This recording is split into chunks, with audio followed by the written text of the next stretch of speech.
Tango Koki avec Stéphane Balamongue. Monsieur, dames, bonjour. N'avance que Boza et Bélé, Bozo Landabiso de partout. Que Dieu bénisse la République démocratique du Congo, qu'il bénisse le président Félix Tshisekedi, qu'il bénisse le nouveau Premier ministre Jean-Michel Sama Lokonde. Après ça, il m'a les Bélé, Kamamboka. Alors, la vision, il y a Sama jusqu'à présent, et vendue quand la vision, il y a le président de la République. Puisque à l'Obéli Makambo, il y a Kimia à l'Est. Le président Lobaka a ressenti à l'aise, président, ce que Kimia est côté à l'Est. À l'Obéli Likambo, il y a mon boulot dans l'espace Katanga.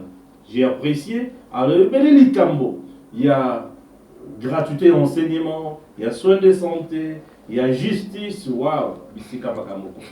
À l'Obéli Makambo, et là, tu sais vraiment qu'il a la maîtrise, il y a Moussala Oyo à Kosara. Mais en dehors de lui, il y aura aussi d'autres jeunes Oyo Bakosara, quand même, la chance contre le gouvernement. Et parmi les jeunes qui ont la banane, il y a le gouvernement. Tout ça, c'est dans les soucis à servir Mboka. Bandeko Balandi, Tango Koki, tout le la RDC, la Kimia Nyonso. Na yoki batrazolo baki Jean-Michel Azali, Burundais. Mais sous ce cas, je ne comprends rien. Moi,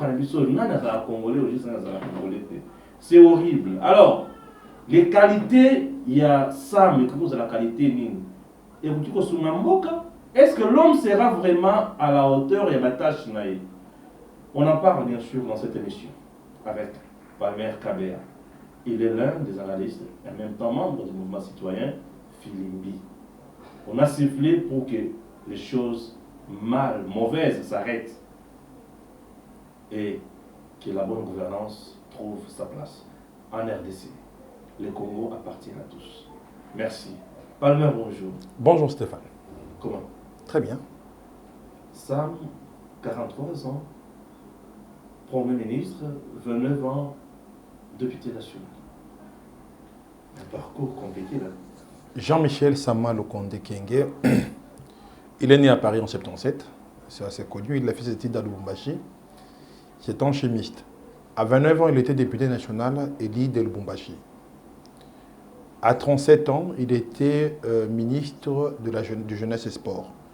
On se rappelle qu'il a démissionné dans la vague du 3e mandat contre Kabila. À 41 ans, il était nommé 2G de la GECAMINE, bloqué par le ministre Kouete à l'époque du portefeuille qui obéissait au mot d'ordre de Kabila. On se rappelle qu'il est resté comme ça pendant une année sans accès. Et à 43 ans, il est nommé Premier ministre par le président Félix Tshisekedi. C'est un jeune, il a un parcours, comme on vient de l'énumérer, mais c'est un garçon très sérieux, et puis il a de l'ambition, il a de l'audace. On se rappelle qu'il était ministre à l'époque, c'est pas éventriante. Quand on a demandé que les gens puissent, les ministres qui n'étaient pas d'accord avec Kabila dans son aventure de bien vouloir refiler la Constitution pour s'éterniser au pouvoir, Jean-Michel est parti. Il est parti dans la vague de G7 et tous les amis qui sont partis à l'époque avec le président Moïse de l'ensemble. À l'époque, vous rappelez-vous qu'on a commencé à travailler ensemble dans cette dynamique pour Bye Bye Kabila, pour rappeler à l'ordre le respect de la Constitution en 2016. Sam sera-t-il à la hauteur de ces tâches? Bien évidemment, parce qu'il faut voir, il a été bloqué à la GECAMINE pendant une année, et ça fait pratiquement une année qu'il a commencé à travailler, et il a quand même essayé de redresser le GECAMINE et tout ça, sans se rappeler qu'il y avait des dossiers très sales que Youm avait laissé au niveau de la GECAMINE. Non, mais Youm n'a jamais quitté la GECAMINE, il est toujours là comme PCA. Oui, il est PCA, mais quand même, avec Sam à la tête, les dossiers ont commencé quand même à avoir de la lumière. Tu vois, les 200 millions qui étaient perdus, c'est sous la direction de Sam, et que Dan Jetler et tous ces gens mafieux-là, ils ont quand même essayé de trouver un compromis, comment remettre de l'argent à la GECAMINE. Rendons-nous un peu dans la rue, on nous dit que Sam serait burundais, et l'homme serait nommé sur instruction du Kagame, est-ce vrai? Tu sais, cette histoire-là, il faut le dire aux oiseaux. À un certain moment, à un certain niveau, nos politiciens qui essayent de maintenir cette zone-là des rwandophones, de rwandophiles, pour tenir la masse, pour dire que non, notre pays est sous occupation, c'est le non-respect du Congolais de la souveraineté d'un peuple. Je ne pense pas que les gens qui veulent aspirer à de grandes responsabilités pour gérer la République, vous allez commencer maintenant à ces niveaux, commencer à chanter à la rue, que c'est les Rwandais et tout ça. Les Rwandais, c'est notre voisin éternel. Les gens doivent le savoir que non, on va rester éternellement avec les Rwandais. Nos enfants, nos petits-enfants resteront. Le Rwanda sera là et le Congo sera ici. On doit, au lieu de chercher à instrumentaliser les gens contre la haine contre les autres, entre deux voisins de rester dans la haine tribale, je ne pas, donc, la haine entre les autres, c'est pas bon. Il faut harmoniser le point de vue, voir que non, dans quelle mesure entre le Congo et le Rwanda on peut travailler ensemble. On a vu la présence de François Béa au Rwanda, raison pour laquelle on dit que Félix aurait demandé la permission à Kagame pour nommer ça. C'est purement de la folie. Ouais. C'est purement de la folie. On peut aller plus loin, c'est de l'imbécilité. Parce que quand vous... C'est vraiment une insulte à la population. Permettez-moi que je sois un peu trop dur avec ces gens-là. C'est la folie. C'est juste un point de vue. Oui, c'est la folie de l'imbécilité. Comment nous, un peuple souverain, on peut aller prendre des injonctions sur les Rwandais. François, il était récemment au Rwanda pour Népal de France, je ne sais pas son porte-parole, mais il était là pour des accords de sécurité. Vous savez que c'est dans cette zone-là où il y a quand même beaucoup de problèmes, beaucoup d'infiltrations, et que le Rwanda aujourd'hui, avec la présidence de l'Union, la RDC, de l'Union africaine, il est parmi les partenaires traditionnels de la RDC, il fait en sorte que nous travaillons ensemble dans la sous-région, dans l'Union africaine, dans la SADC et tout ce qui va avec, pour la paix et tout ça. C'est au-delà même du Rwanda. Je pense que François Béa, je pense que la semaine qui va commencer, il doit être en Ouganda. Il doit être en Ouganda, il doit être au Burundi, il doit avoir Museveni au Burundi, dans tous les pays. Tu vois que c'est pas seulement le Rwanda. Récemment, le président lui-même était avec François Béa à Brazzaville pour la même cause. Je crois qu'il s'est rendu en Angola. Il faut que les gens essaient un peu de lire. Pourquoi quand c'est les Rwandais, il y a toujours des histoires qui tournent autour, il y a toujours de l'interprétation, de la mauvaise foi. Je pense que c'est pas très bien. C'est pas très bien. Par rapport aux tâches qui attendent Sama Condé, bien sûr, à la tête de ce gouvernement, certaines langues disent que Sama serait un bébé politique et que le moment n'était pas favorable pour lui. Oui, mais ceux qui disent cela, ce sont des gens qui sont habitués avec l'histoire des... Tu vois, c'est trop infantile, l'histoire des Luc de Gênes. Vous comprenez? Parce que vous voyez quelqu'un, je peux citer le nom, c'est un ami envié, un frère, un grand frère. Prenons l'exemple de notre frère aîné, Jacques Ndala, qui est dans la Ligue de jeunes de l'ensemble. Il a quel âge? Il est plus âgé que Sama. Mais lui a déjà quitté le Katoum. Non, il est rentré. Il est rentré. Il est rentré, il a fait un aller-retour. Aller-retour.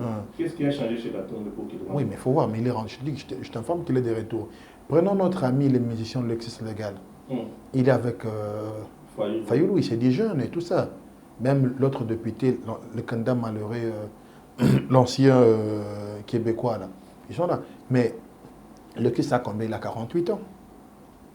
Dans la Ligue des jeunes. Okay.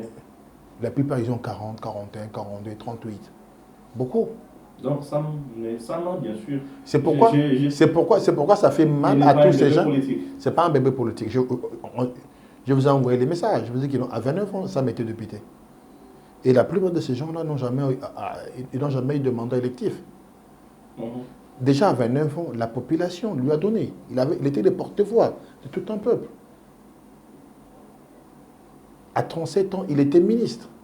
À 41 ans, il était déjà de la Gécamine.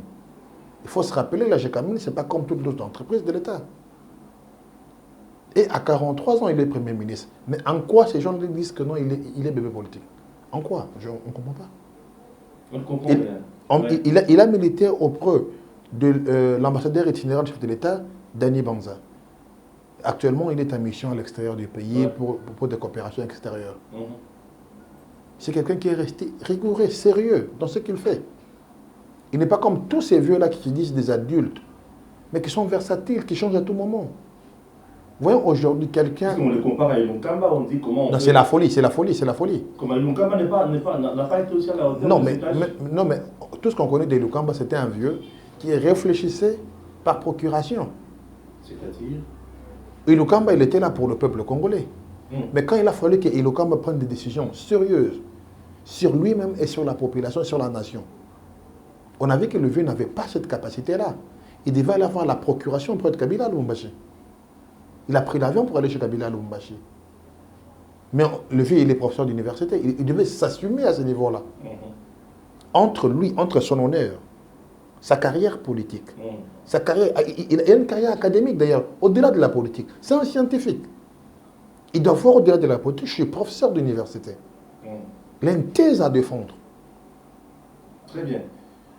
Polémique, d'abord je dois dire, le professeur sénateur Bahati Lukwebo a félicité bien sûr Jean-Michel Sama Lukonde juste après sa nomination par le chef de l'État. Il s'est dit qu'il n'est pas déçu de ce qui est arrivé, malgré que plusieurs Congolais voulaient le voir bien sûr à ses postes. Alors le professeur dit qu'il reste toujours disposé et il pourra toutefois collaborer avec le Premier ministre s'il le souhaitait. Alors, certains disent aujourd'hui que Bahati Lukwebo a été sacrifié. Non, mais écoute, ce sont les gens qui attendent la politique pour avoir des informations dans le grand public. Les gens qui sont rodés, qui avaient de l'information bien avant, savaient que le sénateur professeur Bahati ne sera pas Premier ministre. Mais pourquoi? Là, il démérite ça. Oui, mais parce que lui-même n'avait pas voulu. Le moment n'est pas mal choisi pour Sama, puisque là, il va diriger un gouvernement de vertébrés, un gouvernement des cas très difficiles. Mais pourquoi vous dites ça? Le gouvernement n'est pas encore composé. Non, il va diriger un gouvernement de vertébrés et un gouvernement qui sera mis en place pendant un temps très difficile.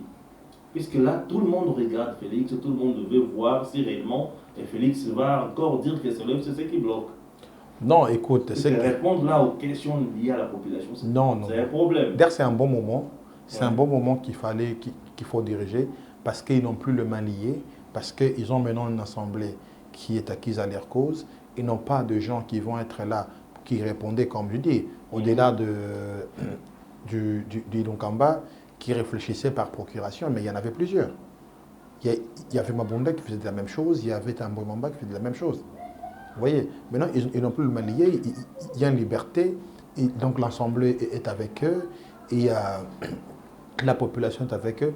Je pense qu'ils vont faire de très bonnes choses, et puis donc, ils ont vraiment une large liberté de faire ce qu'ils veulent, mais ce qu'on peut rappeler, ils peuvent le faire, mais dans le respect de la loi. Faire tout dans le respect dans le respect de la loi. L'air limite, c'est la loi. Mais ils doivent d'abord, comme il a dit, d'abord c'est la pauvreté, c'est l'emploi, et cette question de la jeunesse. Parce que la jeunesse, avec le gouvernement de Kabila, avec son prolongé dans l'accord du FCCH, vous le saviez, Kabila, la jeunesse était abandonnée, l'avenir était hypothéqué. Avant de parler de la jeunesse, je voudrais parler de la jeunesse de Sam lui-même, étant jeune. Pensez-vous qu'il peut apporter un plus à la gestion de notre pays? Là où il est passé, il a apporté. Certains disent qu'il n'a pas vraiment une expérience avec. Non, ceux qui disent ça, ou soit c'est la mauvaise foi, ou soit la haine, ou soit c'est le Congolais. Les Congolais, ils ne donnent jamais du crédit facilement, ils ne donnent jamais de la chance à quelqu'un. Tout ce qu'ils peuvent lui donner, c'est le bâton dans les roues, ce sont des blocages et tout ce qui va avec. Mais moi, je pense que Sama, quand vous lisez un peu son parcours, là, il est parti. Pour les gens qui ont travaillé avec ensemble, et l'opposition à l'époque, nous avions travaillé avec l'opposition, c'est parmi les gens qui sont très sérieux et très dynamiques. C'est pourquoi il a fait l'unanimité. Parce que ce n'est pas seulement le chef de l'État, il a pris des décisions unilatérales, non. Il a ses collaborateurs dans l'Union sacrée, il a ses amis, ses frères qui l'écoutent dans l'Union sacrée. Je pense que quand, vous voyez, quand tu vois dans les réseaux sociaux d'ailleurs, pour ne pas aller trop loin avec des personnalités politiques, regarde, va sur Twitter, va sur Facebook, partout ailleurs. Sam Lukonde, Jean-Michel, il a fait l'unanimité. Tout le monde est d'accord. Dans la chaîne mouvance, actuellement, partout, tout le monde est d'accord. On dit que c'est un ancien kabiliste. Pourquoi Félix ne fait que recourir aux kabilistes? C'est ça que les gens disent. Ils disent que c'est un kabiliste. Voilà, on a balancé toutes les photos avec. Nous n'allons pas inventer écoute, on ne va pas inventer de nouveaux Congolais qui ne sortent, je ne sais pas dans quelle planète qu'on va mettre là. Il faut quand même un peu d'expérience, les gens s'y connaissent dans la chose publique. On ne va pas inventer. L'expérience dans le mal, puisque les kabilistes sont connus. Non, non, je peux te dire une chose, dans le kabylisme, moi j'ai des amis qui sont vraiment kabylistes, mais qui n'ont jamais volé, même un franc. Donc on dit que ça ne pourra pas marcher, puisque les gens disent que les Kabila ont plus volé, détourné. Non, tout le monde dans le Kabila ne sont pas mauvais, c'est le système. Tu sais qu'Izenga disait une phrase, il dit « Les poissons ne commencent qu'à pourrir par la tête ». C'est la tête qui est le début de toute chose. Parce que Kabila, à l'époque, ne faisait rien. Lui-même était là, chef de l'État, il était dans le commerce, dans les affaires, dans les détournements. C'est pourquoi tous les autres suivaient ce que Kabila faisait. Mais actuellement, nous avions un chef. Quand vous suivez le discours d'un Ngobila sur Zando, et quand il dit Namboka Fachi Beton te Kazando, mais mystique, ça prouve à suffisance qu'à l'époque, quand il y avait Kabila, écoute, le pays était dirigé avec des bandits, des voyous, des criminels. Maintenant, nous avons quand même quelqu'un à la tête du pays qui aime le Congo et qui donne de l'impulsion de bonne gestion et tout ça. Donc, je ne pense pas qu'on va inventer le Congolais. Sam, c'est quelqu'un qui est rigoureux, sérieux. Il a même promis ça. Ne vous en faites pas. Voilà. Chers compatriotes, maintenant, là, vous avez très bien que c'est Ngeli, Batiachiko, équipe gouvernementale. Est-ce que les jeunes vont poser la peine ici dans le gouvernement? La jeunesse aura-t-elle vraiment une part là-bas? Bon, ça maintenant, ça dépend du Premier ministre. Parce qu'avec ce vieux-là, Ilunkamba, qu'on nous a délivré de sa présence à la primature, il faut se rappeler que dans son gouvernement, il n'y avait même pas quelqu'un de la société civile. C'était l'affaire de politique. C'était entre le FCC et le CACH. Ils n'ont même pas pris quelqu'un dans l'opposition. Hier, le vieux Ilunkamba n'a pris que de politique dans tout ça. Mais c'était dit à l'accord, c'est CACH. Mais oui, bien sûr. C'est pourquoi cet accord on connaît où ça a amené le pays, où c'est qui est arrivé cet accord maintenant. Je pense que maintenant, le vieux Sama, il a dit qu'il va travailler avec le jeune et le femme. C'est ça vraiment, il va se marteler. On l'a suivi hier. Mais on pense que dans la société civile aussi, il y a des jeunes capables de diriger, qui ont de l'ambition, qui veulent traverser en politique. Je pense que... Le mouvement citoyen, ces derniers temps, j'ai l'impression que vous autres qui massicrez aux luttes citoyennes, vous préférez ce que beaucoup dans le gouvernement, dans la politique. Je suis et je reste Filimbi dans la société civile, mouvement citoyen, aussi longtemps que je le peux. Hein. Donc j'aime la vérité. Mais dis-moi, si on t'invite là-bas, tu pars. Les mouvements citoyens ne sont pas des demandeurs, mais la plupart sont des preneurs. Là, il faut le souligner. Vous n'êtes pas des demandeurs, mais des preneurs. Oui, ils ne sont pas demandeurs, mais ils sont preneurs. Je connais beaucoup d'amis qui sont pris à partir. Et si jamais ils partirent... Et parmi vous, ces derniers temps, on nous parle de Carbone. C'est là-t-il ministre? Bon, je pense que Carbone Béni, si on l'appelait qu'il soit ministre, je ne pense pas qu'il va refuser. Personnellement, je pense qu'il est meilleur. Je pense qu'il fera des bonnes... Disons-nous un peu de vérité. Carbone, c'est vraiment un bon ministre. Je pense qu'il fera des bonnes choses parce qu'il a... C'est un ami, un frère, un confident. Carbone, on a commencé très... Aujourd'hui, je peux dire... On a près de 15 ans ensemble. Ses capacités de mobilisation. Donc, Carbone, c'est un monstre en mobilisation, c'est un monstre en stratégie. C'est quelqu'un qui s'y connaît, qui connaît vraiment la jeunesse. Il est rodé, il a des ramifications partout. Il est actuellement chargé du réseau Filimbi comme le ministre de l'Intérieur. Filimbi, il connaît très bien les jeunes de partout. Il s'est réuni. Récemment, tout le monde a vu à l'immeuble de Tembe, au sein de l'immeuble de la territoriale. Il a réuni tous les leaders de jeunes. Tous les leaders de jeunes étaient là autour de lui pour parler de cette question. Il a dit ça lui-même, que c'est plus un tabou de parler de questions politiques. C'est plus un tabou quand un jeune part en politique et que les autres disent qu'il a trahi. C'est plus un tabou. Et quand l'un de nôtres part en politique, les autres doivent les soutenir de partir. Parce que la finalité, c'est la gestion de la chose publique. Parce que dans le mouvement citoyen, c'est la dénonciation, ce n'est pas l'action. Et si un de nous part dans l'action, on ne peut que les soutenir. C'est ça. Bahati vient de mouvements, de milieux associatifs et de la société civile. Il est parti, il est devenu ce qu'il est devenu aujourd'hui. Mais Bahati, à l'époque, il est parti seul. Maintenant, aujourd'hui, Bahati peut partir, Carbone peut partir, mais les gens autour de lui vont l'accompagner dans son travail, dans les critiques, dans les analyses, dans le conseil pour qu'il fasse très bien son travail. Je pense qu'il ferait un très bon ministre de la jeunesse, sport et loisirs. Ah bon? Ou de la nouvelle citoyenneté, hein, je pense. Cela dépendra du président de la République, bien évidemment, et puis de son Premier ministre. Mais certains mettent son parcours scientifique en doute. Bon, tu sais, dans ces pays, il y a toujours des gens, des petits malades. Tu vois, aujourd'hui, la preuve est très simple. Samuel Condé, c'est un Congolais de père et de mère. Il est né à Paris, il ne l'a pas caché. Il a fait ses études à Lubumbashi. Mais automatiquement... Il est né à Paris, il est français. Mais doucement. Mais il a pris la nationalité française, en quelque sorte. Ne t'en fais pas. Il est né en France. Il est né en France. À 18 ans seulement, il a régné la nationalité française. Vous êtes sûr? Non, mais c'est question de contrôler aussi ces papiers. La preuve, elle est là, tangible. Il a été élu député. Donc, à l'époque, la CENI avait fait son travail. S'il vous plaît, sous Joseph Kabila, vous connaissez l'affaire moratoire au niveau de l'Assemblée nationale? Mon frère. Vous êtes au courant de ça? Je sais que sous Joseph Kabila, affaire double nationalité, c'était un pain quotidien. Récemment, Félix l'a nommé à la Gécamine. Donc, je pense que le service de renseignement, ils avaient très bien fait leur travail. Donc, il ne faut pas qu'on entre dans ce débat-là. Revenons dans ce que je disais, le parcours. Donc, c'est ça. Voilà seulement que non, ça me vient d'arriver et les gens sur Internet ont commencé à créer des histoires. Je t'ai dit, toi, tu me connais. Ouais. Je suis Kassaïen, de père et de mère. Mais demain, si je deviens quelqu'un dans ces pays, les gens diront, on connaît ce parlement-là, c'est un Malien. C'est un Tanzanien. C'est un Tanzanien. Les gens diront. Aujourd'hui, on n'a rien, mais les gens disent que je suis Tanzanien, je suis Malien, et Batouana, Bayaki, parce qu'il a des amis maliens, tu vois. C'est comme ça que les gens, et les détracteurs de carbone ont commencé à raconter de n'importe quoi. Et puis, on n'a plus ce temps, là, sont des ragots de la rue. Dans cette ville, hein, Kinshasa, je suis né dans cette ville. Depuis que je suis né, les gens disent Mboko za malamuté. Et puis, Nicolo, koke machine te Mboko ya malamuté. Koke malukute Mboko ya malamuté. Jusqu'aujourd'hui, Mboko ya malamuté. Ce sont les gens de mauvaise foi qui font des histoires pour ruiner la réputation de l'autre. Mais moi, je te dis, j'ai connu Carbone Béni à l'université pour la première fois. Il est d'où? Carbone Béni. Carbone, encore en air de ces carbones, il vient de quel point? Hein? Vous voulez maintenant dire quoi? Mais bon, non. Je vous dis, on a commencé, je t'ai dit que Carbone Béni, moi je l'ai connu à l'université. Je ne refuse pas à l'université. Maintenant, vous changez de sujet, vous dites que non, il est d'où? Bien sûr, Carbone, là, c'est compliqué. Dans ces pays, vous ne connaissez pas une ville qui s'appelle Béni? Béni, oui, je connais Béni. Oui, mais quand tu parles en swahili, Béni, mais on peut dire en français Béni. Ah, surtout pas que vous l'appelez Carbone Béni. Hein? Il est de Béni. Ce qui est très sûr, ces histoires de tribus, de trucs, il faut enlever.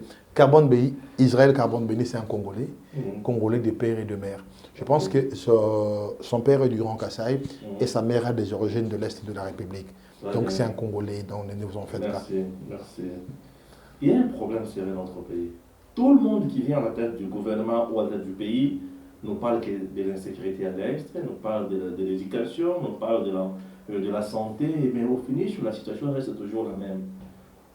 Le Premier ministre vient de nous étaler encore ses priorités en quelque sorte. Pensez-vous qu'il sera à la hauteur de ce qu'il nous a dit, ou ça reste toujours un discours démagogique? Il ne faut pas que nous tous, nous restons là, comme des spectateurs, en train de regarder le Premier ministre, comme s'il joue avec les autres. Non. Nous tous, nous devions aider le Premier ministre dans sa mission pour qu'il réussisse. Parce que si le réussite, c'est l'intérêt de tout le monde. L'intérêt est général. Il ne faut pas dire que non, il va réussir ou pas. C'est comme si nous mettons des bâtons dans la roue. C'est ensemble. Si le Premier ministre est réussi, il va relever le défi de la République. Et on va quitter du petit stade, on va monter. Tu vois? Parce qu'aujourd'hui, notre pays est dans les zones rouges, dans l'insécurité. Et quand on dit que non, et ça, est-ce que Tokokoka? C'est nous tous. On doit se mêler dans cette chose-là. Dis-moi le bâton de commandement, ça c'est lui. Lui, il a le bâton de commandement, mais nous tous, nous devons l'aider. Dans ton émission, tu peux appeler aux gens, les jeunes gens qui sont à Béni, qui sont à Boutembo, qui sont à Walikale, qui sont dans le Massissi, tous les gens qui se battent sont des jeunes. Les appeler au calme. Le leader communautaire. C'est pourquoi maintenant, c'est où on appelle le Premier ministre, de renforcer le pouvoir dans le gouvernement local et participatif. Tu sais, la plupart de nos gouverneurs ne maîtrisent pas la gouvernance locale et participative. Ils sont là, ils sont aléatoires. C'est le moment de renforcer les quêtes de péréquation. C'est le moment de donner le plus de pouvoir dans nos provinces. C'est là où il y a beaucoup de jeunes qui souffrent. C'est là où il y a beaucoup. C'est pourquoi il faut l'accompagner avec des idées. Nous, avec nos mouvements, nous allons l'aider. On va donner des idées pour que demain le Congo remonte. On ne peut pas rester. Notre mouvement, nous l'avions félicité hier. On a dit merci au chef de l'État parce qu'il est d'accord pour le renouvellement de la classe politique. Les gens comme Demende, les gens comme des Kokonyangui, les gens comme je ne sais pas, tous ces gens-là, il faut les bannir, il faut les exterminer dans la classe politique, les exterminer par des élections. C'est pourquoi il faut que le Premier ministre donne plus de pouvoir aux jeunes dans la participation de jeunes. Et demain, nous allons y arriver, mon frère. Merci, tel sera son dernier mot. Il s'appelle Palmer Kabeya, l'un des membres du mouvement citoyen Filimbi. Que Dieu bénisse la RDC. À très bientôt.